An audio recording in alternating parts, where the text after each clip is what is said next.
Quand j'ai commencé à travailler dans cette petite cafétéria en plein cœur de la ville, je ne m'attendais pas à grand-chose.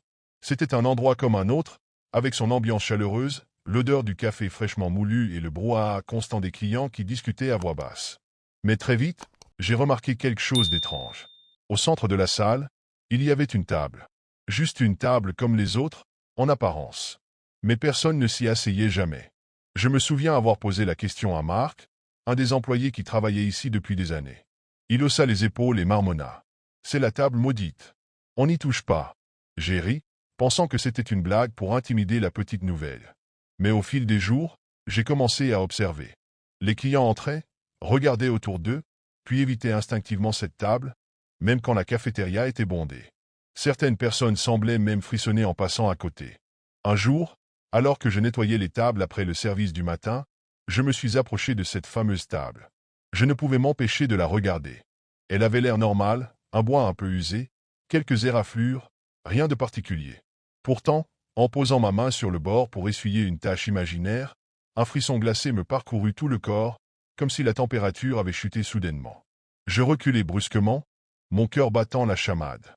Marc, qui m'observait depuis le comptoir, secoua la tête et lança. « Je t'avais prévenu ?» Il m'expliqua alors, à voix basse, que cette table était là depuis toujours, même avant l'ouverture de la cafétéria sous sa forme actuelle. Les anciens propriétaires avaient tenté de s'en débarrasser, mais elle réapparaissait, toujours au même endroit. Pire encore, ceux qui osaient s'y asseoir rapportaient des phénomènes étranges, des cauchemars terrifiants, des murmures la nuit, et parfois, ils ne revenaient jamais. Je n'étais pas du genre à croire à ce genre d'histoire, mais il y avait quelque chose dans cette table qui me mettait mal à l'aise. Chaque fois que je tournais la tête, j'avais l'impression qu'elle me regardait, qu'elle m'appelait silencieusement. Et pourtant, tout le monde semblait accepter sa présence, comme une évidence. C'était absurde, non? Une table n'est qu'un meuble. Mais au fond de moi, quelque chose me disait que ce n'était pas toute la vérité. Quelques jours après mon arrivée, alors que je commençais à me sentir à l'aise dans mes nouvelles fonctions, un événement inhabituel est survenu. C'était un après-midi calme, le genre de moment où l'on peut entendre le tintement des cuillères contre les tasses de porcelaine et le murmure discret des conversations. J'étais derrière le comptoir, occupé à préparer une commande, lorsque la porte d'entrée s'est ouverte, faisant retentir la clochette suspendue au-dessus. Un homme entra. Il était grand, mince, impeccablement vêtu d'un costume noir qui semblait fait sur mesure. Ses cheveux, d'un noir de jais, étaient soigneusement peignés en arrière, et ses yeux me frappèrent immédiatement. Ils étaient étranges, trop sombres, comme s'ils absorbaient la lumière autour d'eux. Un silence pesant s'installa dans la cafétéria, et je remarquai que tous les regards s'étaient tournés vers lui. Il avançait lentement, sans prêter attention aux autres clients, comme s'il savait exactement où il voulait aller. Mon cœur se serra quand je vis sa destination, la table maudite. Il s'arrêta devant elle, observa la chaise un instant, puis s'assit avec une aisance dérangeante. C'était la première fois que je voyais quelqu'un s'y installer depuis mon arrivée. Tout le monde, client comme employé, semblait figé, le regard fixé sur lui. Marc s'approcha discrètement de moi et murmura. « Ne va pas le voir, laisse-le tranquille. » Mais j'étais curieuse, trop curieuse. Peut-être que ce n'était qu'un client excentrique, quelqu'un qui ne connaissait pas la réputation de cette table. Alors, prenant mon courage à deux mains, j'attrapai mon carnet et m'avançai vers lui. Chaque pas que je faisais me semblait plus lourd que le précédent, comme si une force invisible essayait de me retenir. « Bonjour, je peux prendre votre commande ?» demandai-je, ma voix légèrement tremblante. Il leva les yeux vers moi, un sourire mince sur les lèvres. « Un café noir, s'il vous plaît. Pas de sucre. » Sa voix était profonde, presque mélodieuse, mais elle me donna des frissons. Je notai sa commande et m'apprêtai à repartir, mais il ajouta. « Cette table a une histoire intéressante, vous savez. » Je m'arrêtai, surprise. C'était la première fois que quelqu'un mentionnait la table avec autant de nonchalance. Je le regardai, cherchant ses intentions dans ses yeux insondables. Il continua, calmement. « Ce n'est pas une table ordinaire. Ceux qui s'y asseyent ne le font jamais par hasard. » Je voulus poser des questions, mais il détourna son regard vers la fenêtre, comme s'il en avait déjà trop dit. Je retournai au comptoir pour préparer son café, mais l'inquiétude ne me quittait pas. Qui était cet homme? Et pourquoi avait-il choisi cette table, précisément? Quand je revins avec sa commande, il me remercia poliment, puis me demanda, d'un ton presque amusé. « Vous êtes nouvelle, n'est-ce pas? Vous n'avez pas peur de cette table ?» Je ne sus quoi répondre. Une partie de moi voulait lui dire que tout cela n'était que des histoires absurdes, mais l'autre, celle qui frissonnait en sa présence, savait que ce n'était pas si simple. Les jours qui suivirent la visite de cet homme étrange furent marqués par une série d'événements troublants. Tout avait commencé de façon subtile, presque imperceptible. D'abord, les lumières de la cafétéria vacillaient de temps à autre, mais uniquement lorsqu'on passait près de la table maudite. Les employés plaisantaient à ce sujet, essayant de se rassurer, mais je remarquai leur regard nerveux. Puis, ce fut le bruit. Un grincement discret, comme une chaise qu'on déplace lentement, s'élevait parfois de la table, même quand personne ne s'y trouvait. Une fois, alors que je nettoyais les tasses derrière le comptoir, j'entendis distinctement ce bruit. Je levai les yeux, mon cœur battant à tout rompre. La chaise était légèrement déplacée, tournée vers moi, comme si elle m'invitait. Les choses empirèrent. Un matin, en arrivant avant l'ouverture, je trouvai la table couverte de poussière fine, comme si elle n'avait pas été touchée depuis des années. Pourtant, je savais que je l'avais nettoyée la veille. Lorsque j'essayai de l'essuyer à nouveau, ma main trembla involontairement. La surface du bois semblait plus rugueuse, presque vivante.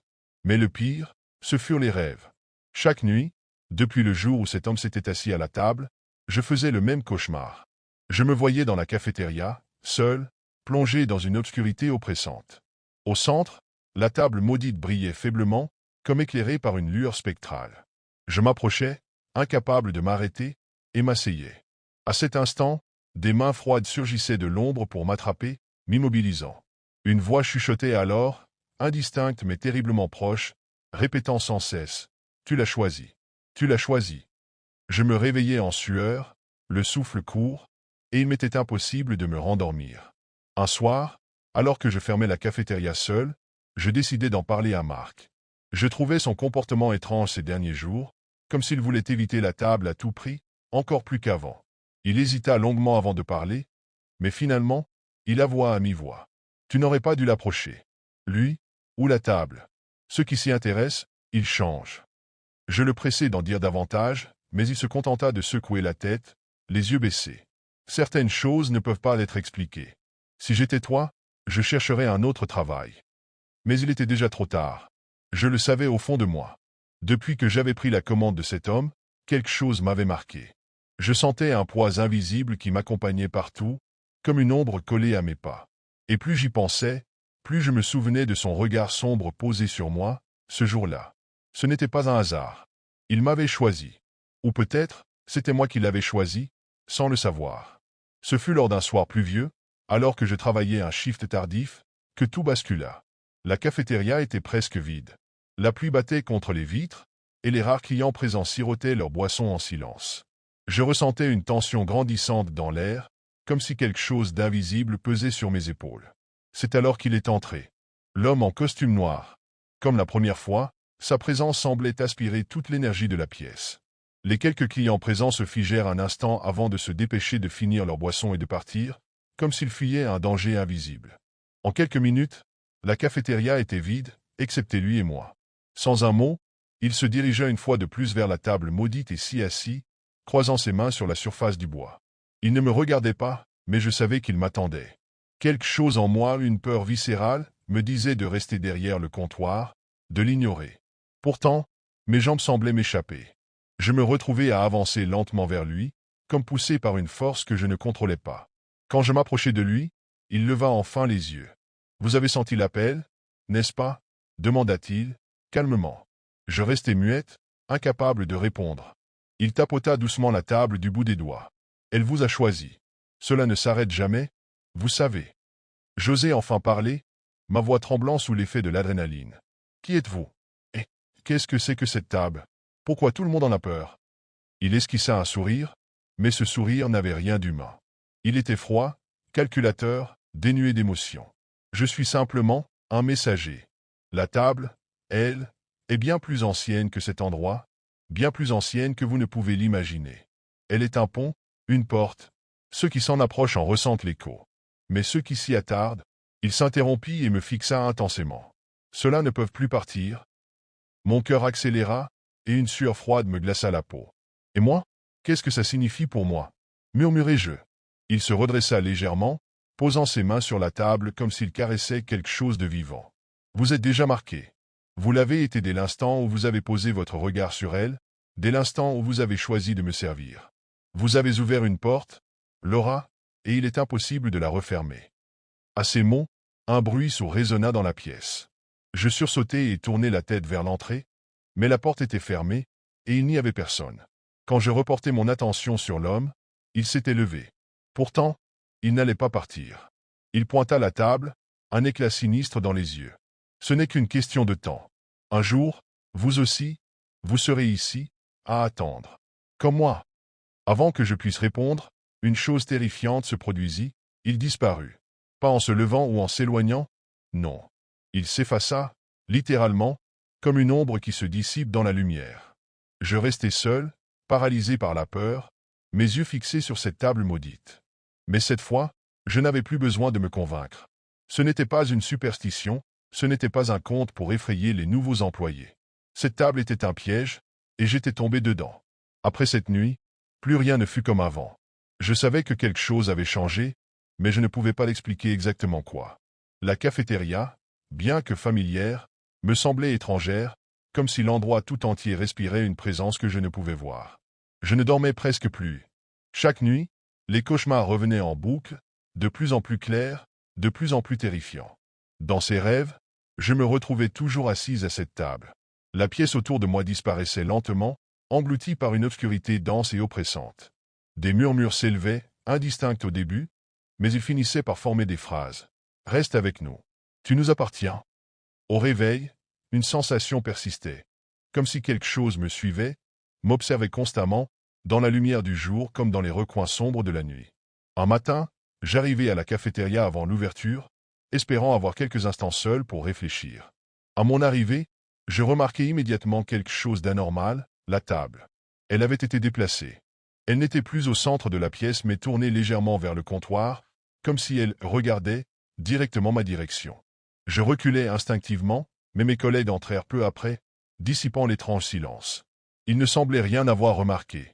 Pourtant, au fil des jours, je sentais leur regard sur moi. Marc, en particulier, me jetait des coups d'œil remplis de pitié, comme s'il savait ce qui m'attendait mais ne voulait pas en parler. Puis, il y eut cette nuit fatidique. Je devais fermer seul. C'était une soirée particulièrement calme, comme si la pluie incessante avait dissuadé les clients habituels de sortir. La cafétéria était vide depuis des heures.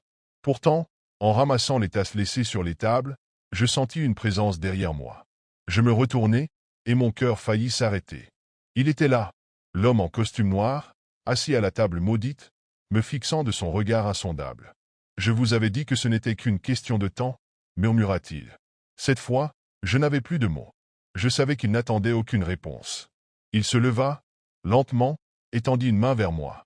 Instinctivement, je reculai, mais je sentis mes jambes céder sous moi.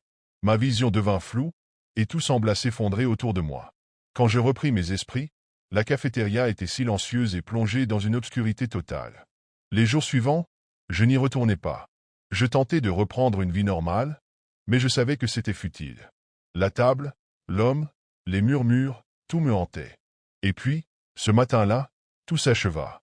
Marc, inquiet de ne pas avoir de mes nouvelles, vint frapper à la porte de mon appartement. Mais il ne trouva personne. À l'intérieur, tout était à sa place, sauf un détail. Sur la table de ma cuisine, il y avait une petite tasse de café noir, encore chaude. À la cafétéria, la table maudite n'était plus vide. Une chaise était reculée, comme si quelqu'un venait tout juste de s'y asseoir.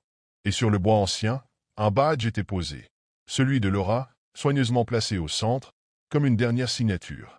La légende de la table maudite continua. Mais désormais, il y avait une nouvelle histoire à raconter, celle de la barista disparue.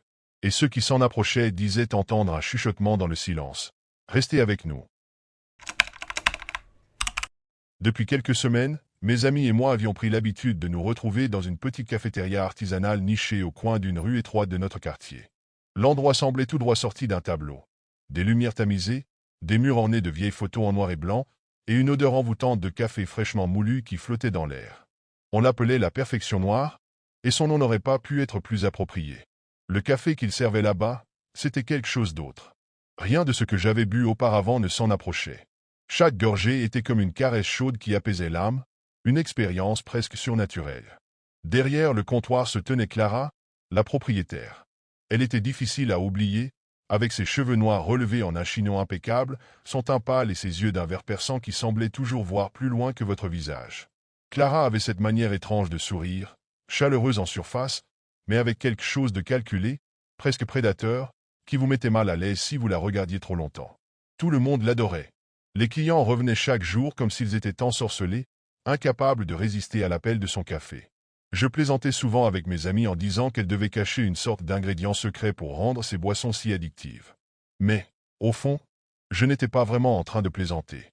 Un jour, alors que nous étions assis à notre table habituelle près de la fenêtre, mon ami Lucas remarqua quelque chose. « Regarde autour de toi », murmura-t-il. Je levai les yeux de ma tasse et observai les autres clients. Ils étaient tous plongés dans leurs boissons, le regard vide, presque hypnotisés. Personne ne parlait. Pas même un murmure. Une étrange sensation de malaise s'installa en moi, comme un courant froid qui me traversa la nuque. Lucas continua. Ils reviennent tous les jours, toujours à la même heure, toujours assis aux mêmes places. Je haussai les épaules, essayant de me convaincre qu'il exagérait. Mais au fond de moi, une petite voix me disait qu'il avait raison. Et quand Clara passa près de notre table avec son sourire énigmatique, son parfum de café et de quelque chose d'indéfinissable envahissant mes narines, cette même voix chuchota autre chose. « Tu devrais partir. Avant qu'il ne soit trop tard. » Au fil des jours, l'idée que quelque chose n'allait pas dans cette cafétéria m'obséda de plus en plus. Chaque fois que je passais la porte de la perfection noire, une étrange sensation de déjà-vu m'envahissait, comme si j'étais coincé dans une boucle sans fin. Les clients revenaient, toujours les mêmes, et bien que certains étaient des habitués, d'autres semblaient surgir de nulle part, pour disparaître aussi soudainement. Lucas, qui était du genre à toujours chercher une explication rationnelle à tout, commença à creuser. Il passa des heures sur Internet, à scruter les forums locaux et les avis sur la cafétéria. Ce qu'il découvrit n'était pas rassurant. Il me montra une série de messages postés par d'anciens clients, des témoignages qui semblaient avoir été écrits par des personnes en transe. Chacun d'eux parlait de l'effet que le café avait sur eux. Un désir irrésistible de revenir, une sensation d'être lié à l'endroit, comme si leur esprit était enchaîné à la cafétéria, prisonnier d'une force qu'ils ne comprenaient pas. Mais ce n'était pas tout. Certaines personnes avaient disparu sans laisser de traces après avoir fréquenté le lieu pendant plusieurs semaines. Les enquêtes menées n'avaient donné aucun résultat, mais les témoignages restaient là, rédigés par des amis ou des proches qui racontaient qu'après avoir bu ce fameux café, les disparus semblaient transformés. Leur comportement devenait étrange. Certains parlaient de voix qu'ils entendaient, d'autres affirmaient voir des visages dans le reflet de leur tasse. « C'est pas possible », murmurai-je en lisant l'un des témoignages. « Il faut qu'on sache ce qui se passe vraiment ici. » Je savais que nous étions en train de chercher quelque chose que nous ne devions pas trouver. Mais l'envie de comprendre, de percer ce mystère, nous poussait à aller plus loin. Avec Lucas à la tête de l'enquête, on décida de visiter la perfection noire en dehors des horaires d'ouverture, quand Clara n'était pas là pour nous surveiller. La cafétéria était vide, mais une étrange sensation flottait dans l'air, comme si l'endroit lui-même nous attendait. Nous nous mîmes à fouiller discrètement dans les coulisses. Tout d'abord, rien de suspect. Puis, derrière le comptoir, dans un petit tiroir fermé à clé, nous trouvâmes un vieux carnet en cuir, dont les pages étaient couvertes de symboles bizarres et de notes écrites dans une langue qui m'était totalement étrangère. Le carnet semblait appartenir à Clara. En le feuilletant, nous tombâmes sur des passages encore plus perturbants. Elle y décrivait la recette parfaite pour son café, mais les ingrédients n'étaient pas du tout ce que nous imaginions. Il y avait des mots comme essence, concentration, souffrance. Le cœur battant, Lucas s'approcha de la vieille machine à café, une sorte de moulin antique qui paraissait hors de propos dans un établissement moderne. Mais ce n'était pas le moulin qui attira notre attention. C'étaient les petites taches sombres qui marquaient le sol autour de lui, comme si quelque chose avait été versé là, et ces éclats de verre, tout semblait écho de quelque chose de bien plus sinistre. Je sentais la gorge se serrer. Nous allions découvrir quelque chose de terrible, mais à ce moment précis, j'entendis des pas approcher. Quelque chose me dit que nous n'étions pas seuls. Les pas se rapprochaient, l'écho métallique résonnait dans l'espace vide. Mon cœur s'emballa, et sans un mot, Lucas et moi nous figeâmes, le souffle court. Nous nous glissâmes derrière un rideau lourd, espérant ne pas être repérés.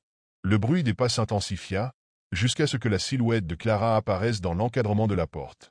Elle s'avança lentement, ses yeux perçants scrutant chaque recoin de la pièce comme si elle savait exactement ce que nous faisions. « Vous ne croyez pas que c'est un peu trop pour une simple visite après l'heure de fermeture ?»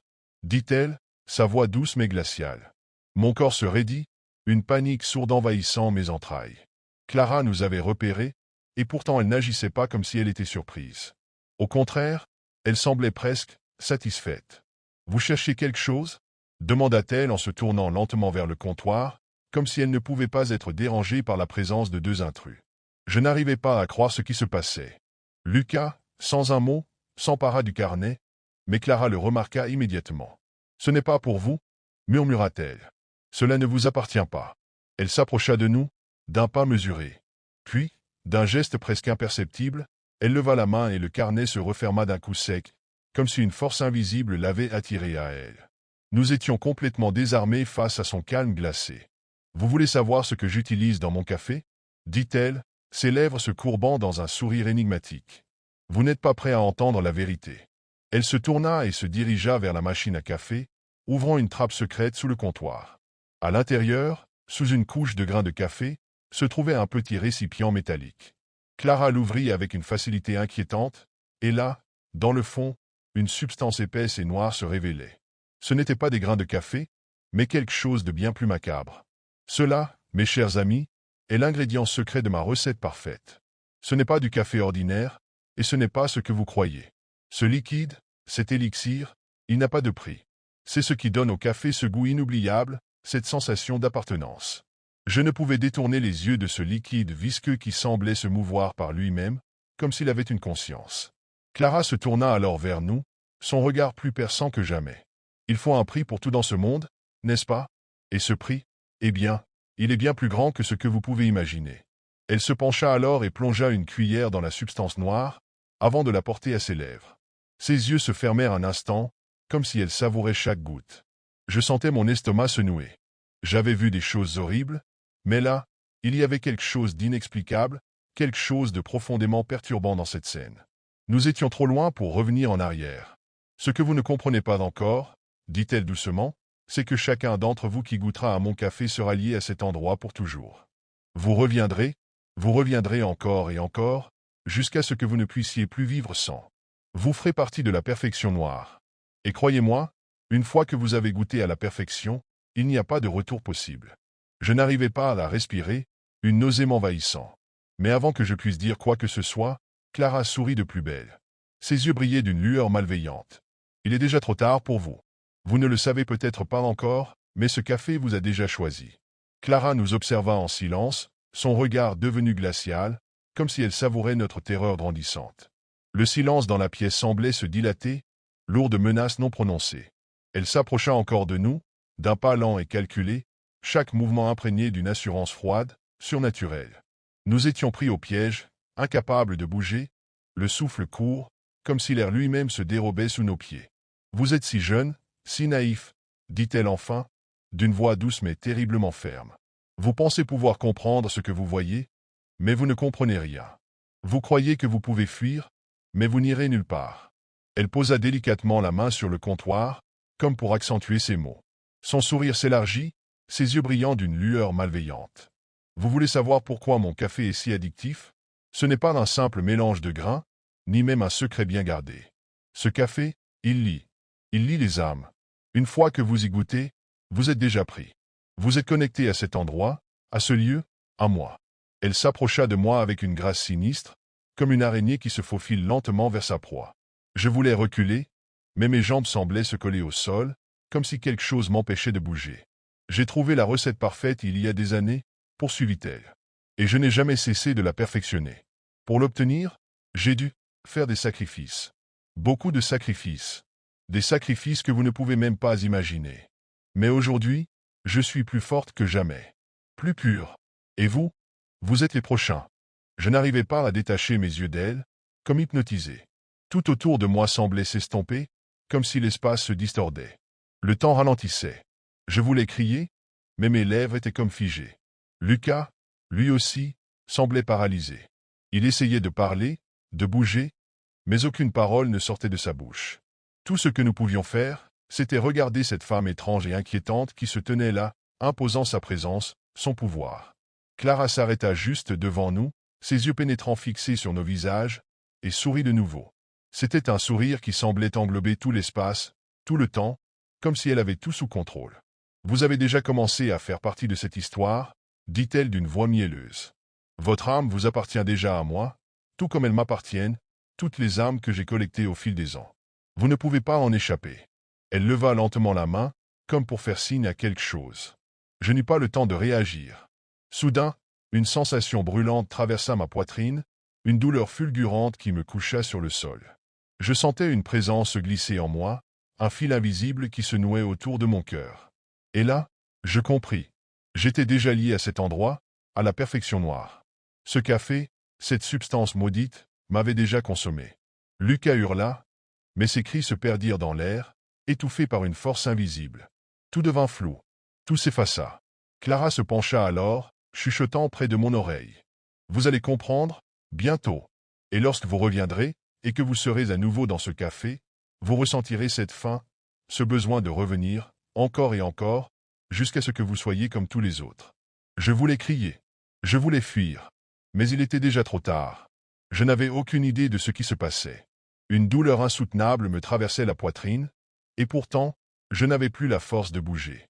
J'étais là, au sol, complètement paralysé, observant Lucas, lui aussi pris dans un tourbillon de terreur et de confusion. Clara, elle, semblait être dans un état de calme absolu, presque sereine, comme si elle attendait de nous voir sombrer lentement dans la folie. Puis, sans crier gare, une chaleur envahit mon corps, une chaleur qui montait, s'intensifiait, me brûlait de l'intérieur. C'était comme si mes veines se remplissaient d'une substance chaude et visqueuse, et cette sensation, ce besoin irrésistible de retourner dans cette cafétéria, de goûter à ce café, devenait une obsession. Je n'avais plus de contrôle, plus de pensée claire. Tout ce que je savais, c'était que je devais y retourner. Je devais y retourner à tout prix. Lucas se redressa soudainement, son visage déformé par la douleur. Il tenta de se lever, de fuir, mais ses jambes vacillèrent sous lui. Il tenta un cri, mais aucun son ne sortit. Ses yeux se fixèrent sur Clara, et je compris qu'il était perdu, tout comme moi. Nous étions piégés dans un cycle dont nous ne pouvions plus nous échapper. Clara se leva lentement, son regard devenu intense, presque triomphant. Elle s'approcha de Lucas et posa une main sur son épaule, avec une douceur presque inquiétante. « Ne vous inquiétez pas, dit-elle d'une voix calme. Vous reviendrez. Vous reviendrez toujours. Parce qu'une fois que vous avez goûté à la perfection, il n'y a plus de retour possible. » Je voulais lui hurler de nous laisser partir, de nous libérer, mais mes lèvres étaient scellées par une peur indescriptible. La sensation de dépendance au café, au lieu, m'étouffait. Tout en moi hurlait pour échapper à ce destin, mais j'étais trop faible, trop perdu. Il n'y avait plus rien à faire. La lumière de la cafétéria semblait se déformer autour de nous, comme si les murs eux-mêmes nous emprisonnaient. Je savais maintenant que chaque personne qui avait goûté à ce café était liée à cet endroit, et que la promesse d'un retour sans fin était une malédiction, un pacte qui ne pouvait être brisé. Clara s'éloigna de nous, laissant nos corps trembler sous l'effet de cette nouvelle réalité. Elle se dirigea vers la porte, et avec un sourire satisfait, elle se tourna une dernière fois. « Vous n'êtes plus que des ombres. Mais vous reviendrez, comme tous les autres. Vous n'avez plus de liberté. La perfection noire vous attend toujours. Et vous, vous n'avez plus le choix. » Je l'entendis s'éloigner, mais je savais au fond de moi que ce n'était pas la fin. Non, c'était le début d'une nouvelle existence, une existence où le besoin de retourner à la perfection noire serait plus fort que tout. Et même lorsque je serais loin, à des kilomètres de cet endroit maudit, je saurais qu'elle m'appelait, toujours. Quelques heures plus tard, je me retrouvais dehors, dans la rue, à l'air libre. Mais même là, l'odeur du café me hantait. Mon esprit, mon corps, étaient déjà enchaînés à cet endroit. Je pouvais sentir les murs de la cafétéria me pousser, m'attirer. Je n'étais plus moi-même. Je me tournais vers Lucas, qui, comme moi, semblait être dans un état similaire. Nous étions les derniers témoins, les derniers à comprendre ce que cet endroit représentait. Mais, tout comme Clara l'avait prédit, je savais que, tôt ou tard, nous retournerions. Parce qu'aucun de nous ne pouvait échapper à l'appel du café. Je souffre d'insomnie depuis des mois. Chaque nuit, je tourne en rond dans mon petit appartement, écoutant le silence pesant de la ville endormie. Mais cette nuit-là, quelque chose m'a poussé à sortir, à chercher un endroit où l'obscurité ne serait pas si oppressante. C'est ainsi que j'ai découvert une petite cafétéria ouverte 24 heures sur 24, nichée dans une rue que je n'avais jamais remarquée auparavant. La façade était discrète, presque banale, mais une lumière chaude s'échappait de ses fenêtres, contrastant avec le froid glacial de la nuit. J'ai hésité avant d'entrer, mais l'idée d'un café brûlant et d'une échappatoire à mon appartement vide était trop tentante. À l'intérieur, l'ambiance était étrange, presque irréelle. L'éclairage tamisé baignait les murs en briques d'une lueur jaune, et le faible murmure d'une musique jazz ancienne flottait dans l'air. Une odeur de café fraîchement moulu, mélangée à quelque chose d'indéfinissable, remplissait mes narines.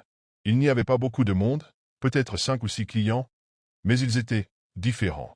Un homme d'une quarantaine d'années était assis dans un coin, penché sur un carnet, écrivant sans s'arrêter, comme s'il craignait d'oublier quelque chose d'essentiel.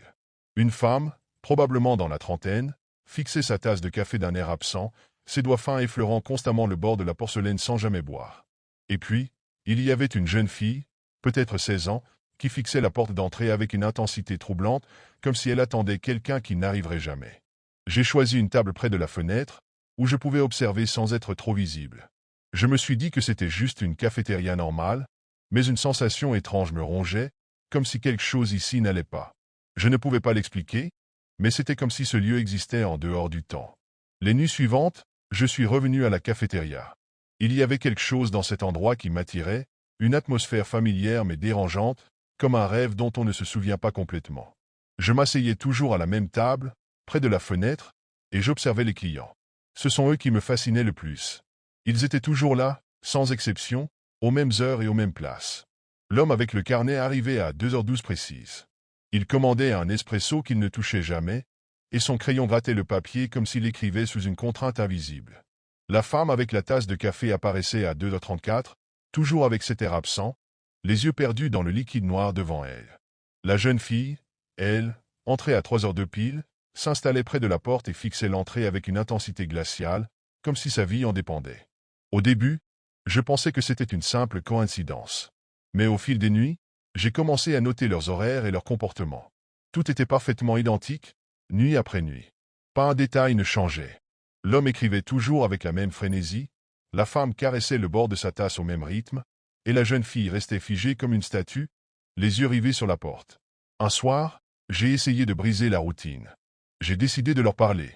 Je me suis approché de l'homme et lui ai demandé ce qu'il écrivait. Il a levé les yeux vers moi, et j'ai été frappé par l'intensité de son regard, comme si ses pupilles contenaient une noirceur insondable. Il m'a répondu d'une voix basse et rauque, « Ce n'est pas pour toi. » Rien de plus. La femme, quant à elle, m'a simplement ignoré, comme si je n'existais pas. Même lorsque j'ai posé une main sur sa table, elle n'a pas levé les yeux. Et la jeune fille, quand je lui ai demandé ce qu'elle attendait, elle a murmuré, presque imperceptiblement, « Je ne peux pas partir. » À ce moment-là, j'ai senti un frisson parcourir mon dos. Quelque chose n'allait pas. Ce n'était pas seulement leur routine étrange, c'était comme si eux-mêmes n'étaient pas normaux. Comme s'ils n'étaient pas vraiment là, ou du moins pas entièrement vivants. Mon obsession pour ces clients étranges grandissait chaque nuit. Je notais tout, leurs horaires, leurs gestes, même la façon dont ils semblaient ignorer les lois du monde normal. Le sentiment qu'ils cachaient quelque chose d'inexplicable, devenait insupportable. Un soir, après être rentré de la cafétéria, je me suis installé devant mon ordinateur pour chercher des informations. J'ai commencé par des mots-clés simples, homme carnet café, femme silencieuse tasse, jeune fille porte, mais évidemment, rien de concluant n'est apparu. Alors j'ai tenté une autre approche. Je me suis concentré sur leur description physique et cherché des nouvelles locales, des archives, des avis de recherche, et c'est là que tout a basculé. L'homme avec le carnet, celui qui écrivait sans relâche, apparaissait dans un article vieux de 3 ans. Il s'appelait Éric Lamont, un écrivain local. Selon l'article, il avait été retrouvé mort chez lui, la tête penchée sur son bureau, avec des dizaines de pages couvertes de gribouillages incompréhensibles. Cause du décès, arrêt cardiaque. La femme avec la tasse de café, quant à elle, était mentionnée dans une rubrique nécrologique d'il y a 5 ans. Son nom était Claire Dumont, une mère célibataire qui, selon les autorités, s'était suicidée dans un hôtel après une longue bataille contre la dépression. La description de ses vêtements dans l'article correspondait exactement à ce qu'elle portait chaque nuit à la cafétéria. La découverte la plus troublante, cependant, concernait la jeune fille. Elle s'appelait Lucie Berger et avait disparu il y a 7 ans. Une photographie floue montrait son visage juvénile, mais c'était indéniablement elle. Les articles mentionnaient que ses parents la cherchaient encore, bien que les autorités aient classé son cas comme une probable fugue sans issue connue. Je sentis mon cœur s'emballer. Comment ces personnes, toutes mortes ou disparues, pouvaient-elles apparaître dans une cafétéria chaque nuit, à la même heure, comme si de rien n'était? Le froid de la pièce sembla se glisser dans mes os, et une pensée glaçante s'imposa à moi. Ces clients n'étaient pas vivants. Je retournai à la cafétéria le lendemain avec cette connaissance brûlante en tête. Cette fois, je les observais avec un mélange de fascination et de terreur. Leur immobilité, leurs gestes mécaniques, leurs regards vides, tout cela confirmait ce que je redoutais. Ils n'étaient pas des personnes. Ils étaient autre chose. Des souvenirs figés? Des âmes en peine? Je ne savais pas encore, mais une chose était claire. J'avais ouvert une porte que je n'étais peut-être pas prêt à franchir. Cette nuit-là, je sentais que quelque chose avait changé. Dès que j'entrais dans la cafétéria, une tension lourde semblait imprégner l'air. Les lumières, d'habitude tamisées mais réconfortantes, vacillaient légèrement, projetant des ombres étranges sur les murs. Les clients étaient tous à leur place habituelle, mais quelque chose dans leur présence était différent, plus oppressant. Je pris place à ma table près de la fenêtre, mais je n'arrivais pas à me concentrer. Mon cœur battait si fort que je pouvais presque l'entendre résonner dans mes oreilles. L'homme avec le carnet ne levait pas la tête, mais ses mouvements semblaient plus frénétiques que d'habitude. La femme avec la tasse avait enfin levé les yeux, mais son regard était fixé sur moi, froid et vide, comme si elle sondait mon âme. Quant à la jeune fille, elle avait cessé de regarder la porte. Elle me regardait, moi, sans détourner les yeux, son visage étrangement figé. Le malaise monta en moi comme une marée. Pourquoi me fixait-il? Que savait-il? Je tentais de calmer ma respiration, mais chaque seconde qui passait rendait l'atmosphère plus étouffante. Finalement, je me levai précipitamment et me dirigeai vers la porte. Mais lorsque je posai la main sur la poignée, je réalisai qu'elle ne bougeait pas. Je tirai plus fort, paniqué. La porte était verrouillée, bien que je n'ai entendu aucun bruit indiquant qu'on l'avait fermée. Je me retournai pour demander de l'aide au serveur derrière le comptoir, mais il avait disparu. La cafétéria semblait soudain différente, comme si les murs s'étaient rapprochés, l'espace devenant plus confiné, plus oppressant. Les clients s'étaient tous levés maintenant. L'homme, la femme, la jeune fille. Ils s'approchaient lentement, en silence, leurs yeux noirs comme de l'encre fixés sur moi. J'essayais de leur parler, de leur demander ce qu'ils voulaient, mais aucun mot ne sortait de ma bouche. Mon corps semblait paralysé, incapable de bouger. Puis, ils commencèrent à murmurer. Pas des mots que je comprenais, mais une sorte de chuchotement rauque et grave, comme si plusieurs voix parlaient en même temps. Cela envahissait ma tête, résonnant dans mon esprit, me donnant l'impression que mon crâne allait exploser. Les murs autour de moi semblaient se tordre, la lumière vacillante devenant un stroboscope infernal. Je tombai à genoux, les mains sur mes oreilles pour essayer de bloquer le bruit, mais c'était inutile. Les murmures devinrent des cris, puis des hurlements. Je levai les yeux une dernière fois pour voir leurs visages déformés, tordus, des visages qui n'étaient plus humains. Je compris alors qu'ils savaient tout. Ils savaient que je les avais découverts, et ils ne pouvaient pas me laisser partir. Ce n'était pas une simple cafétéria. C'était une prison, un lieu hors du temps où des âmes perdues étaient piégées, et où j'étais sur le point de rester. J'étais à genoux sur le sol glacé de la cafétéria, le souffle court, le cœur battant à un rythme effréné. Les murs semblaient se refermer sur moi, et les murmures des clients résonnaient dans ma tête comme une litanie infernale. Leurs visages étaient maintenant méconnaissables, grotesques, comme des masques en décomposition, leurs yeux vides d'humanité. Ils s'approchaient lentement, me cerclant comme des prédateurs autour d'une proie. Mais ce n'était pas de la rage que je voyais dans leurs expressions, c'était pire, une détermination froide et implacable. Ils voulaient quelque chose de moi, et je sentais que si je restais là une seconde de plus, je ne serais plus jamais le même. Une pensée me traversa l'esprit comme un éclair, je devais partir, maintenant. Même si la porte ne s'ouvrait pas, je refusais de céder à ce qu'ils attendaient de moi. Rassemblant le peu de courage qui me restait, je me levai d'un bond et fonçai vers la fenêtre près de laquelle j'étais assis chaque nuit. D'un geste désespéré, j'attrapai une chaise et la lançai de toutes mes forces contre la vitre. Le verre vola en éclats dans un bruit assourdissant, et l'air glacial de l'extérieur s'engouffra dans la pièce. Mais au même moment, les clients poussèrent un cri collectif, un hurlement guttural qui résonna jusque dans mes os. Je n'hésitai pas. Je passai à travers l'ouverture, me coupant les bras et les jambes sur les morceaux de verre, mais je ne pouvais pas m'arrêter. Je courus dans la rue sombre, mes poumons brûlants, le sang dégoulinant de mes blessures. Quand je m'éloignai suffisamment, je me retournai pour jeter un dernier regard à la cafétéria. Elle était là, immobile et silencieuse, comme si rien ne s'était passé. Mais derrière les vitres brisées, je pouvais voir leurs silhouettes. Ils étaient tous alignés, debout, me regardant partir. Et au moment où je détournais les yeux, j'entendis leur murmure dans ma tête. « Tu reviendras. » Depuis cette nuit, je n'ai plus osé passer dans cette rue. Pourtant, quelque chose en moi a changé. Je fais des cauchemars constants où je suis encore dans cette cafétéria, entouré d'eux. Et parfois, au milieu de la nuit, je ressens une envie inexplicable de m'y rendre, comme si quelque chose me tirait en arrière. Je ne sais pas combien de temps je vais pouvoir résister. Mais une chose est sûre, je ne suis jamais vraiment sorti. Une partie de moi est restée là-bas, piégée avec eux. Et tôt ou tard, je sais que je devrais y retourner. Je travaille comme barista dans une petite cafétéria de quartier. Ce n'est pas un métier extraordinaire, mais j'aime la routine réconfortante qui accompagne chaque journée.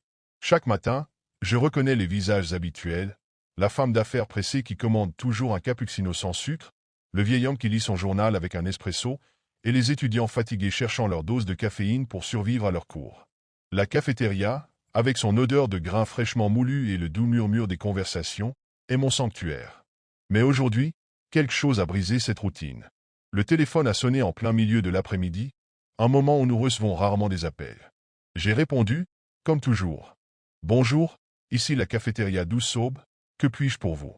La voix à l'autre bout était étrange, presque mécanique, comme si elle appartenait à quelqu'un qui avait oublié comment parler normalement.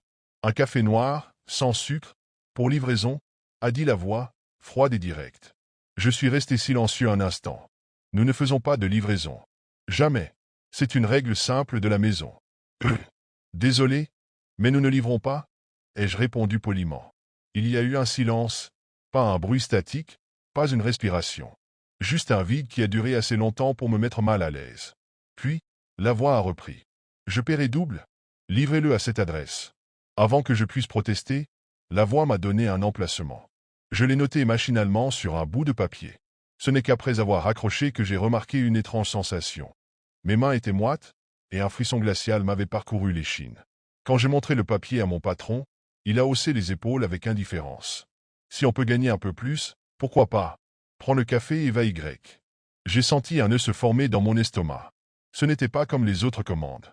Ce simple appel avait laissé un poids, une tension que je ne pouvais pas expliquer. Pourtant, je me suis retrouvé en train de préparer un café noir, exactement comme demandé. Tandis que je remplissais le gobelet, je n'arrêtais pas de penser à cette voix froide, presque inhumaine. Lorsque j'ai regardé l'adresse une dernière fois avant de partir, un sentiment de malaise m'a envahi. Je ne connaissais pas cet endroit, mais quelque chose dans ces mots griffonnés sur le papier semblait déjà faux. J'ai hésité pendant un long moment devant la porte de la cafétéria, le gobelet de café encore chaud dans la main. L'adresse inscrite sur le papier semblait banale, mais une partie de moi refusait de bouger. Pourquoi avais-je accepté ça? Pourquoi avais-je laissé cette voix étrange me convaincre? Finalement, avec un soupir d'agacement envers moi-même, je suis monté sur mon vélo. Le trajet jusqu'à l'adresse était étrangement silencieux. Pas de circulation, pas de passants, juste le bruit régulier de mes pédales et le vent froid qui me mordait la peau. Plus je m'approchais, plus les rues devenaient désertes. Les bâtiments semblaient fatigués, comme si le temps avait décidé de les abandonner. Quand je suis arrivé, j'ai freiné brusquement. La maison était là, comme un spectre planté au milieu du silence. Elle semblait abandonnée depuis des décennies. Les volets pendaient, rongés par le temps, et la peinture s'écaillait par endroits, exposant le bois pourri en dessous. Les mauvaises herbes avaient envahi le jardin, et la clôture, à moitié effondrée, n'offrait qu'un sentiment de désolation. J'ai jeté un regard autour de moi, espérant peut-être voir quelqu'un, n'importe qui, pour confirmer que je n'avais pas fait tout ce chemin pour rien. Mais il n'y avait personne. Juste un calme oppressant. Je suis descendu de mon vélo, le café toujours en main, et j'ai avancé à petits pas vers la maison. Chaque craquement de gravier sous mes pieds résonnait beaucoup trop fort. Sur le porche, juste devant la porte, il y avait une vieille tasse en céramique. Elle semblait hors de place, comme si elle attendait quelqu'un. La tasse était sale, des traces brunes séchées formant des anneaux à l'intérieur, comme si elle avait été utilisée encore et encore sans jamais être lavée. J'ai frappé à la porte, une fois, deux fois. Rien. Le silence à l'intérieur était plus lourd encore que celui qui m'entourait. J'ai attendu quelques secondes, mais personne n'est venu. L'idée de laisser le café sur le porche me paraissait de plus en plus séduisante. Je n'avais aucune envie de m'attarder ici. Alors, c'est ce que j'ai fait. J'ai posé le gobelet près de la tasse sale, m'assurant qu'il était bien en équilibre. Mais alors que je me retournais pour partir, un détail a attiré mon attention. La tasse. Je n'avais pas remarqué, mais elle était encore tiède. Mon cœur a raté un battement. Je suis monté sur mon vélo presque instinctivement et j'ai pédalé aussi vite que possible, m'éloignant de cette maison comme si ma vie en dépendait. Ce n'est qu'en arrivant à la cafétéria que j'ai osé respirer à nouveau. Mais ce sentiment, ce malaise viscéral, il ne m'avait pas quitté. Et au fond de moi, je savais que ce n'était que le début. Lorsque je suis retourné à la cafétéria, tout semblait normal. Les lumières fluorescentes émettaient leur bourdonnement habituel, et l'odeur familière de grains de café torréfié remplissait l'air. Mais, pour moi, rien n'était pareil. J'avais l'impression que quelque chose m'avait suivi, une sorte de poids invisible accroché à mon ombre. Je me suis forcé à reprendre ma place derrière le comptoir, mais une sensation étrange persistait. Ce n'est que lorsque la première chose inhabituelle s'est produite que j'ai compris que cette journée ne se terminerait pas comme les autres. Cela a commencé subtilement. La machine à expresso, qui était toujours fiable, a soudainement commencé à fonctionner toute seule. Un bruit métallique, comme si quelqu'un l'avait mise en marche, a retenti, et j'ai vu de la vapeur s'échapper de la buse. Pourtant, personne n'y avait touché. Je me suis approché prudemment pour l'éteindre, mais lorsque j'ai posé la main sur la machine, elle était glaciale au lieu d'être chaude. « Besoin d'aide » a demandé un collègue en plaisantant. Je n'ai rien répondu. Je n'étais pas sûr de ce que je venais de voir, et je ne voulais pas avoir l'air paranoïaque. Mais quelques minutes plus tard, d'autres choses étranges ont commencé à se produire. Un des clients réguliers, un homme d'âge moyen qui commandait toujours un latte, m'a regardé avec une expression troublée. « Est-ce que vous entendez ça » a-t-il demandé, baissant la voix. « Entendre quoi » Comme des chuchotements. Mon estomac s'est noué. Je n'entendais rien, mais le regard qu'il m'a lancé, mêlant confusion et peur, m'a fait frissonner. Peu après, une jeune femme qui lisait sur son ordinateur portable s'est levée brusquement et a quitté la cafétéria sans même finir sa boisson. Au fil de l'après-midi, des ombres fugitives ont commencé à apparaître. Je pensais d'abord que c'était mon imagination, un jeu de lumière causé par la fatigue. Mais chaque fois que je tournais la tête, j'avais l'impression de surprendre quelque chose du coin de l'œil. Une silhouette floue, une forme indistincte qui disparaissait dès que je la fixais. Puis, à l'heure de la fermeture, le téléphone a sonné. C'était une heure étrange pour un appel, car la plupart des gens savaient que nous fermions à 18 heures. J'ai hésité avant de décrocher. « Allô » ai-je dit, ma voix légèrement tremblante. Il y eut un moment de silence, puis une voix familière. Froide, mécanique. « Le même café, s'il vous plaît. Même adresse. » J'ai ressenti un frisson glacial, comme si un courant d'air venait de passer à travers moi. J'ai raccroché immédiatement, mes mains tremblantes. Mais je savais que ce ne serait pas la dernière fois que j'entendrais cette voix. Et, pire encore, je savais que tout ce qui se passait ici était lié à ce premier café que j'avais livré. La cafétéria, mon refuge quotidien, avait changé. Elle n'était plus un lieu de confort et de chaleur.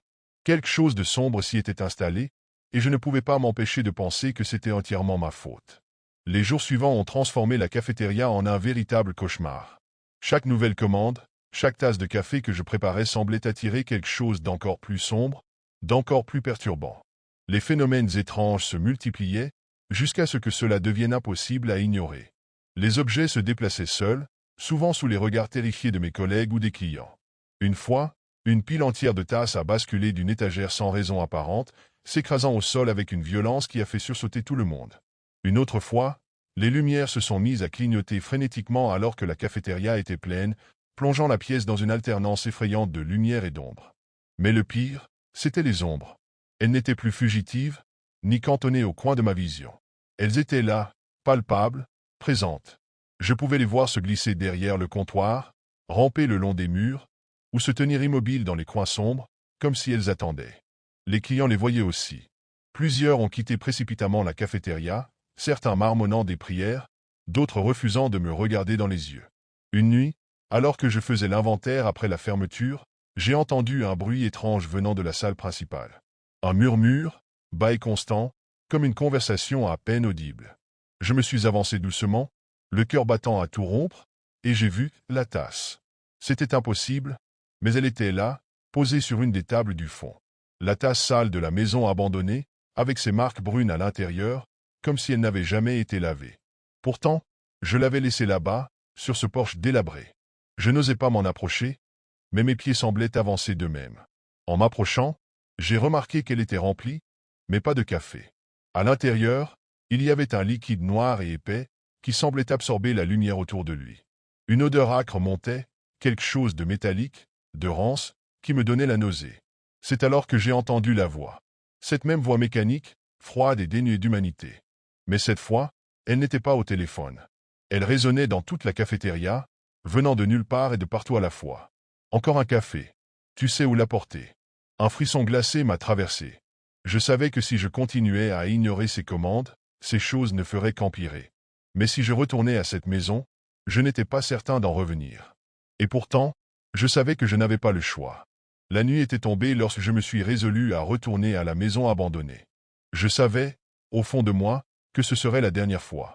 Peu importe ce qui m'attendait là-bas, je devais mettre un terme à tout ça. J'ai préparé un café noir, exactement comme les fois précédentes, et je suis parti, sentant un poids oppressant dans ma poitrine à chaque coup de pédale. La route était encore plus silencieuse que la première fois, comme si le monde entier retenait son souffle. Lorsque je suis arrivé, la maison semblait différente. Les ombres qui l'entouraient paraissaient plus épaisses, presque vivantes, et un vent glacial soufflait à travers les arbres morts du jardin. Je suis monté sur le porche, tenant le café d'une main tremblante. La tasse était toujours là, à l'endroit exact où je l'avais vue dans la cafétéria. Mais cette fois, elle était vide, comme si elle attendait que je la remplisse. Je me suis accroupi, hésitant, et j'ai senti une présence derrière moi, lourde et oppressante. Je n'ai pas osé me retourner. Je savais que quelque chose me regardait, et que ce n'était pas humain. « Tu es enfin revenu ?» a dit une voix derrière moi. Cette voix, froide, mécanique, mais maintenant teintée d'une satisfaction terrifiante. J'ai fermé les yeux, espérant me réveiller de ce cauchemar, mais quand je les ai rouverts, j'étais à l'intérieur de la maison. Les murs suintaient d'un liquide sombre, semblable à celui que j'avais vu dans la tasse. Des chuchotements résonnaient partout, des voix sans corps qui semblaient sortir des murs eux-mêmes. Et au centre de la pièce, une silhouette m'attendait. Elle n'avait pas de visage, juste une forme vague, faite d'ombre et de vide. « Tu as apporté ce que je voulais ?» a-t-elle dit. J'ai levé le gobelet de café, mes mains tremblant si fort que j'ai failli le faire tomber. La silhouette s'est avancée, tendant une main qui n'était qu'une masse informe d'obscurité. Chaque goutte que tu as servi m'a ramené. Et maintenant, c'est à ton tour. Avant que je puisse réagir, la pièce est remplie d'un hurlement déchirant, et tout est devenu noir. Quand je me suis réveillé, j'étais dans la cafétéria. Mais tout avait changé. Les lumières étaient éteintes, les machines couvertes de poussière, et les fenêtres barricadées. À côté de moi, sur le comptoir, il y avait une tasse. La même tasse sale, avec des traces de café séché. Et lorsque je me suis regardé dans le miroir fissuré derrière le bar, ce n'était pas mon reflet que j'ai vu, mais une silhouette faite d'ombre, me fixant avec un sourire qui n'était pas le mien. Je me souviens encore du jour où cette étrange cafétéria est apparue. C'était un matin comme les autres, dans cette rue toujours animée du centre-ville. Les klaxons résonnaient, les gens se pressaient sur les trottoirs, et les vitrines familières des boutiques alignées brillaient sous le soleil. Pourtant, quelque chose clochait. Juste là, entre la librairie et le magasin de fleurs, un nouvel établissement s'était installé. Je passais par cette rue tous les jours pour aller au travail. Je connaissais chaque recoin, chaque pancarte, chaque façade usée par le temps. Et pourtant, cette cafétéria, le repos parfait, comme l'indiquait son enseigne élégante, n'avait jamais été là auparavant. Comment une boutique pouvait-elle surgir du jour au lendemain sans que personne ne s'en aperçoive? Ce qui était encore plus étrange, c'est que personne ne semblait surpris. Les passants entraient et sortaient, comme si l'endroit avait toujours existé. Les grandes fenêtres de la cafétéria laissaient entrevoir un intérieur accueillant, des fauteuils en cuir brun, des petites tables en bois sombre, et une lumière chaude filtrant à travers des abat-jours anciens. Une odeur enivrante flottait dans l'air, un mélange de café fraîchement moulu et de pâtisserie. Je n'ai pas pu m'empêcher de ralentir en passant devant. À travers les vitres, je voyais des clients attablés, certains souriants, d'autres pensifs, tous si étrangement calmes. En sortant, ils semblaient différents, plus légers, presque soulagés, comme si un poids invisible avait été retiré de leurs épaules. Ce n'est qu'après quelques jours que j'ai commencé à entendre des murmures sur cet endroit. Des rumeurs, de petites anecdotes, racontées à mi-voix. Tu connais cette nouvelle cafétéria? Les gens disent qu'on s'y sent, changé après une simple tasse de café. Intrigué, je décidai qu'il fallait que je m'y rende, ne serait-ce que pour apaiser ma curiosité. Mais une étrange sensation d'appréhension me nouait l'estomac. Quelques jours après ma première visite à la cafétéria, des choses étranges ont commencé à se produire. Je ne suis pas le seul à l'avoir remarqué. Les rumeurs sur cet endroit, qui n'étaient au départ que des murmures discrets, se sont transformées en véritables histoires effrayantes. Un collègue de travail m'a raconté qu'un de ses amis, qui avait l'habitude d'y aller chaque matin, avait soudainement quitté son emploi sans aucune explication. Il passait ses journées enfermé chez lui, murmurant des phrases incohérentes sur des ombres qui le suivaient partout. Une voisine que je crois souvent en bas de mon immeuble m'a confié qu'elle avait vu sa sœur devenir méconnaissable après avoir fréquenté l'endroit. Elle disait se sentir tellement mieux après chaque visite, mais maintenant, elle ne dort plus, elle ne mange plus. Elle répète sans cesse qu'elle a vu quelque chose, mais elle refuse de me dire quoi. Et puis il y avait ces disparitions. Un homme qui travaillait dans une boutique voisine de la cafétéria avait soudainement disparu. La dernière fois qu'on l'avait vu, il sortait justement de le repos parfait, un sourire étrange sur le visage. La police avait été contactée, mais personne n'avait aucune piste. De mon côté, j'ai commencé à remarquer des détails troublants chez certains clients réguliers. Ils entraient souvent avec un air abattu, comme si quelque chose les pesait. Mais en sortant, ils affichaient un sourire presque trop large, comme forcé. Ce sourire disparaissait cependant après quelques jours, remplacé par des regards vides, des comportements erratiques. C'était comme si quelque chose s'accrochait à eux, quelque chose qu'ils ne pouvaient ni voir ni comprendre. Chaque soir, en repensant à tout cela, un frisson glacé parcourait mon échine. Je savais que quelque chose n'allait pas. Mais je ne pouvais pas m'empêcher de me demander, qu'est-ce que cette cafétéria faisait vraiment aux gens? Et pourquoi semblait-il si soulagé, avant de plonger dans le chaos? Une nuit, alors que je terminais mon service à la cafétéria, j'ai remarqué quelque chose qui m'a glacé le sang. Tout le monde était parti, les lumières tamisées donnaient à l'endroit une atmosphère presque surnaturelle. J'étais seul, en train de nettoyer le comptoir, lorsque j'ai entendu un murmure. D'abord, je me suis dit que ce devait être mon imagination.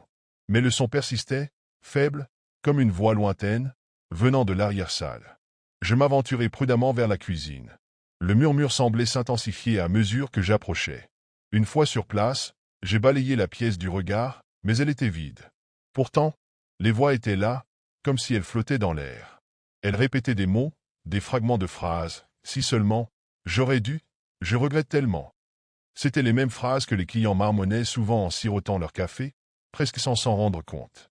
Mon cœur battait à tout rompre, mais quelque chose me poussait à chercher plus loin. En ouvrant une petite porte au fond de la cuisine, je suis tombé sur un espace que je n'avais jamais vu auparavant. Une sorte de débarras poussiéreux, rempli de vieilles caisses et de livres. L'un d'eux, posé sur une table bancale, attira mon attention. C'était un journal, usé, avec des pages jaunies. En l'ouvrant, j'ai découvert des écrits étranges, signés d'un nom que je ne reconnaissais pas. Le propriétaire originel de la cafétéria, peut-être. Les premières pages parlaient de la création de l'endroit, comme s'il s'agissait d'un projet personnel pour soulager les âmes tourmentées. Mais plus je lisais, plus les mots devenaient inquiétants. L'auteur décrivait comment le café avait commencé à écouter les confessions des clients. Il parlait de regrets transformés en entités qu'il qualifiait de manifestations. Je me suis figé en lisant un passage précis. Le café ne se contente pas d'entendre les regrets.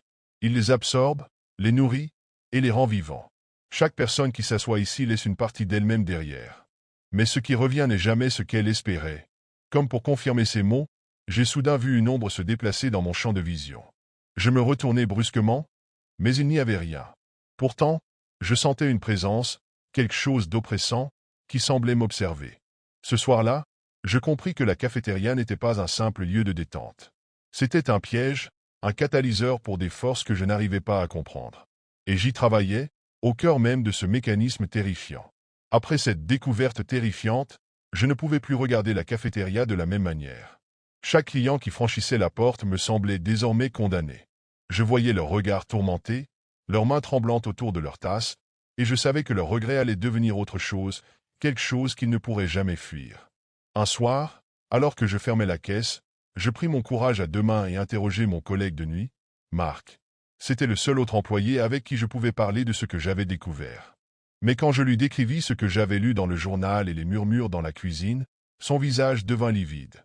Il posa sa tasse de café avec une lenteur calculée et murmura. « Tu ne devrais pas fouiller là où il ne faut pas. » Je compris alors qu'il savait quelque chose. Peut-être depuis longtemps.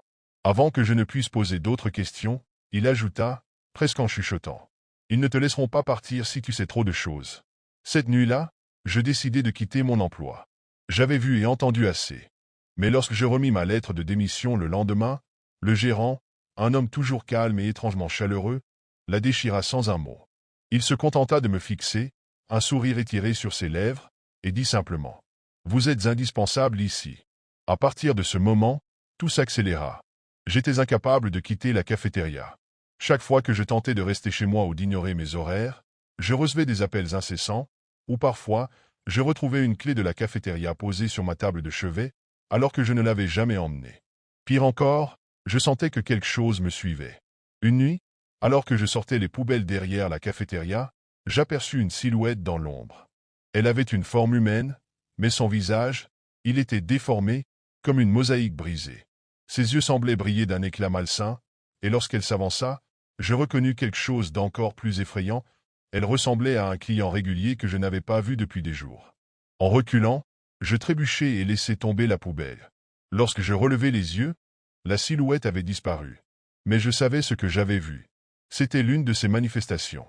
Les regrets transformés en choses vivantes et affamées, exactement comme le journal l'avait décrit. Il ne s'agissait plus seulement des clients.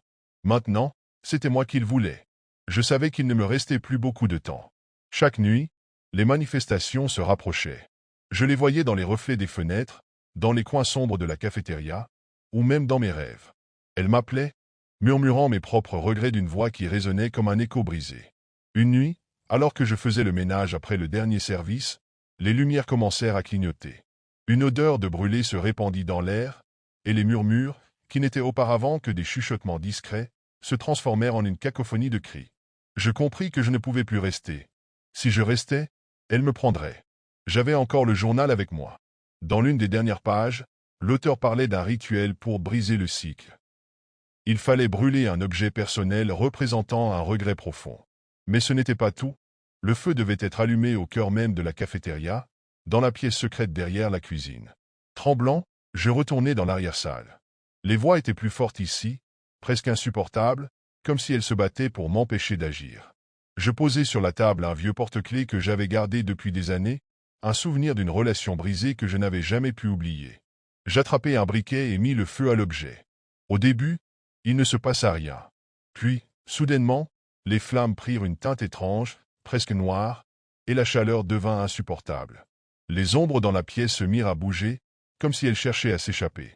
Un cri perçant résonna, si puissant que je dus couvrir mes oreilles. Et puis, plus rien. Quand je rouvris les yeux, la cafétéria était vide. Les murmures avaient disparu, et tout semblait d'un calme inquiétant. Je sortis en titubant, le cœur battant à tout rompre. Le lendemain, lorsque je retournai sur les lieux pour vérifier, la cafétéria n'était plus là. L'espace entre la librairie et le magasin de fleurs était redevenu un simple mur. C'était comme si le repos parfait n'avait jamais existé. Mais quelque chose en moi n'était pas tranquille. Je savais que, d'une manière ou d'une autre, les manifestations ne disparaissent jamais complètement. Elles attendaient simplement une nouvelle porte à ouvrir. Une nouvelle âme à tourmenter. Je suis propriétaire d'une petite cafétéria dans un quartier tranquille de la ville. Depuis des années, je lutte pour attirer de nouveaux clients, cherchant désespérément à me démarquer des grandes chaînes qui envahissent les rues. Un matin, alors que j'organisais les étagères derrière le comptoir, j'ai trouvé un étrange prospectus glissé sous la porte. Le papier était jauni, presque brûlé sur les bords, comme s'il avait été récupéré d'un feu. À l'intérieur, il y avait une offre intrigante, un lot de grains de café rares, cultivés dans un sol unique au monde, disait-on. Une promesse d'un goût inégalé, capable d'attirer des amateurs de café prêts à tout pour vivre une expérience exceptionnelle. Ce prospectus ne comportait ni numéro de téléphone ni site web. Seulement une adresse email et un nom étrange. Terre sombre. Cela m'a d'abord semblé ridicule, mais je ne pouvais pas m'empêcher d'être curieux. Et puis, qu'avais-je à perdre? J'ai envoyé un message, demandant des détails sur l'origine des grains. Quelques heures plus tard, une réponse est arrivée. Pas de politesse, juste un texte sec. Commandez maintenant ou perdez votre chance. Instruction jointe. Malgré l'étrangeté de l'offre, quelque chose m'attirait irrésistiblement. Peut-être était-ce l'idée de posséder quelque chose d'unique, ou peut-être était-ce le désespoir de faire prospérer mon commerce. J'ai passé commande, en suivant les instructions à la lettre. 2 jours plus tard, un colis est arrivé, déposé discrètement devant ma porte avant même l'ouverture. Quand j'ai ouvert le paquet, l'odeur qui s'en dégageait m'a pris au dépourvu. Ce n'était pas le parfum habituel du café, riche et terreux. Non, c'était différent. Il y avait une note sucrée, presque florale, mais avec une étrange nuance métallique qui me dérangeait sans que je sache pourquoi. Les grains eux-mêmes étaient d'une couleur profonde, presque noire, et semblaient briller faiblement sous la lumière.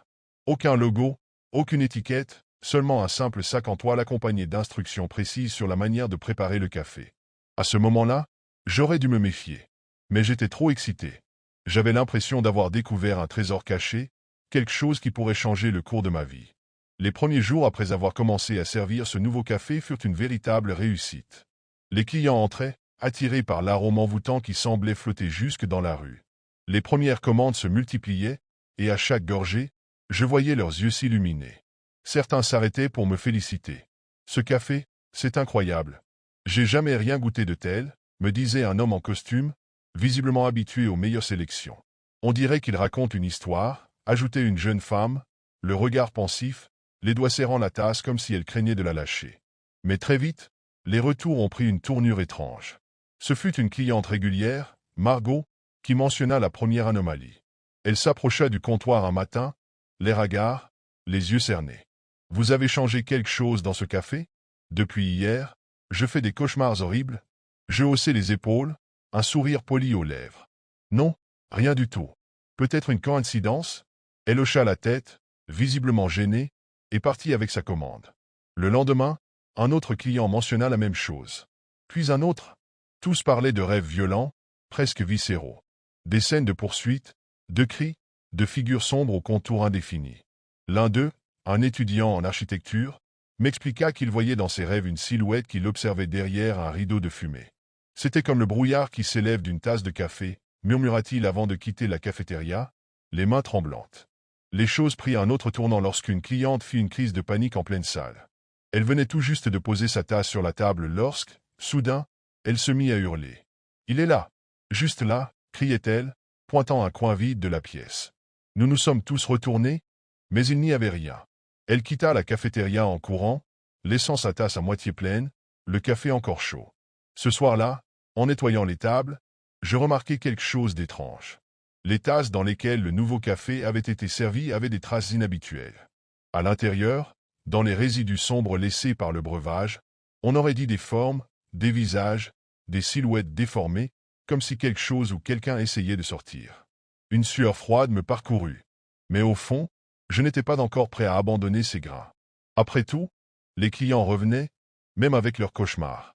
Peut-être que tout cela n'était qu'une coïncidence. Du moins, c'est ce que je voulais croire. Les jours suivants, l'atmosphère dans la cafétéria devint de plus en plus oppressante. Ce n'étaient pas seulement les clients qui revenaient avec leurs histoires troublantes, mais aussi mes employés qui commencèrent à se plaindre. Sophie, ma barista la plus expérimentée, fut la première à en parler. « Je ne sais pas si c'est moi, mais je me sens observée quand je prépare ce café », murmura-t-elle en évitant de croiser mon regard. J'essayai de la rassurer, mais au fond de moi, je ressentais la même chose. Chaque fois que je me trouvais près des grains, une étrange tension s'installait. Le simple fait de les manipuler me donnait des frissons. Ce n'était pas normal. Puis vinrent les incidents. Une nuit, en fermant la cafétéria, j'entendis un bruit survenant de la cuisine. Pensant qu'un sac de grains avait glissé, je m'y rendis pour vérifier. Mais tout était en ordre, sauf sur le comptoir. Une tasse de café que personne n'avait préparée était posée là, fumante, comme si elle venait d'être servie. Le lendemain matin, Sophie arriva plus tôt que prévu, le visage livide. Elle m'avoua qu'elle avait rêvé de la cafétéria toute la nuit. Dans son cauchemar, les machines à café fonctionnaient toutes seules, et une silhouette noire se tenait derrière le comptoir, la regardant en silence. « Je crois que je vais arrêter de travailler avec ce café », dit-elle en tremblant. Mais ce fut Marc, mon employé à la plonge, qui me fit vraiment paniquer. Alors qu'il nettoyait les tasses dans l'arrière-boutique, il s'arrêta net, le regard fixé sur une tasse qu'il venait de laver. « Regardez ça », dit-il, la voix tremblante. À l'intérieur de la tasse, parmi les gouttes de café qui n'avaient pas été rincées, on distinguait une forme. C'était flou, mais on aurait dit un visage. Un visage crispé, la bouche grande ouverte dans un cri silencieux. Chaque jour, les phénomènes s'intensifiaient. Les portes du frigo se fermaient brutalement, les lumières clignotaient sans raison, et il m'arrivait de sentir une main froide frôler la mienne lorsque je versais le café dans une tasse. Un soir, alors que je faisais la caisse, j'eus la désagréable impression de ne pas être seul. J'entendais des bruits de pas dans la salle, mais chaque fois que je levais les yeux, il n'y avait personne. Le pire, c'était le silence qui suivait, lourd, presque tangible. Puis, juste avant de partir, je vis quelque chose qui me glaça le sang. Sur la vitre de la vitrine principale, il y avait une empreinte de main. Mais elle était à l'intérieur. Paniqué et désespéré, j'ai décidé que quelque chose devait être fait avant que cela ne devienne incontrôlable. J'étais convaincu que tout cela était lié au grain de café. Il fallait s'en débarrasser, immédiatement. J'ai demandé à mes employés de m'aider. Ensemble, nous avons rassemblé les sacs de grains restants et les avons placés dans un sac poubelle en espérant qu'ils disparaîtraient une bonne fois pour toutes. Sophie, qui était déjà prête à quitter son poste, m'avertit, presque en sanglotant. Et si on les brûlait? Peut-être que ça effacera tout. Je n'étais pas convaincu que cela marcherait, mais j'étais prêt à essayer. Nous avons chargé les sacs dans ma voiture et sommes partis en pleine nuit pour un endroit éloigné, un vieux champ abandonné à la périphérie de la ville. Je pensais que personne ne viendrait nous déranger là-bas. Nous avons commencé à faire un feu, jetant les sacs de grains dans les flammes. Au début, rien de spécial. Le feu crépitait normalement, et je me suis dit que tout allait finir par s'arrêter. Mais en quelques minutes, l'air autour de nous se fit de plus en plus lourd. Une odeur nauséabonde émana des flammes, comme si quelque chose pourrissait à l'intérieur. C'était suffisant pour me faire reculer d'un pas. Sophie se recroquevilla, comme si elle sentait quelque chose d'invisible qui l'entourait. « Ça ne va pas bien » dit-elle dans un souffle. Je la regardai, inquiet, puis j'entendis un bruit sourd, comme un cri étouffé. Je me retournai brusquement, et ce que je vis me fit glacer d'horreur. Des formes humaines se dessinaient dans la fumée du feu, des silhouettes déformées qui semblaient vouloir sortir des flammes. Elles étaient floues au début, mais à mesure que la fumée se densifiait, elles prenaient une forme plus précise. Des visages crispés, torturés, apparurent dans la brume. Des figures aux yeux noirs, sans pupilles, qui nous fixaient avec une intensité terrifiante. Sophie hurla et se jeta en arrière, mais le vent souffla brusquement, éteignant presque le feu. Un frisson glacial me parcourut la nuque. « Il faut partir. Maintenant » cria-t-elle. Je n'hésitai pas. Nous courûmes vers la voiture, mais alors que je jetai un dernier regard en arrière, je vis les ombres s'éloigner de la flamme, se dirigeant vers nous. Nous sommes partis aussi vite que possible, mais en revenant à la cafétéria, je constatai quelque chose de profondément dérangeant.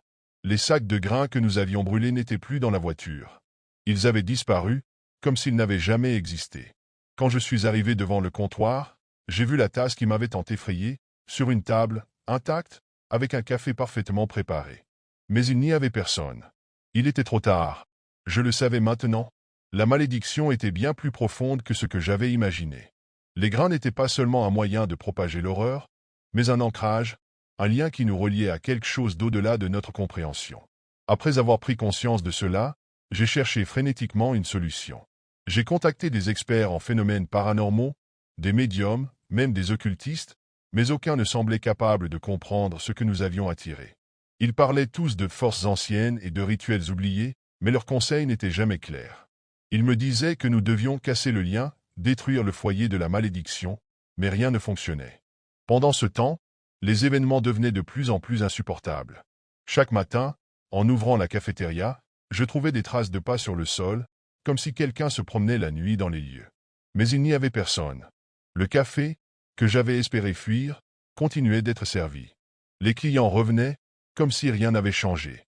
Mais leurs yeux, leurs visages, étaient différents. Il y avait une terreur silencieuse en eux. Une peur invisible, quelque chose qu'ils portaient, mais qu'ils ne pouvaient ni nommer ni comprendre. Un soir, alors que je fermais la cafétéria après une journée particulièrement étrange, je fus tiré hors de ma contemplation par un cri, venant du fond de la salle. Je m'élançai, mon cœur battant la chamade, et là, au milieu des tables, il y avait une silhouette, un homme, visiblement désorienté. Il tenait une tasse de café, mais il semblait figé, le regard vide. En me rapprochant, il murmura, les lèvres tremblantes. Elle me regarde, à travers la tasse. Elle ne me lâche plus.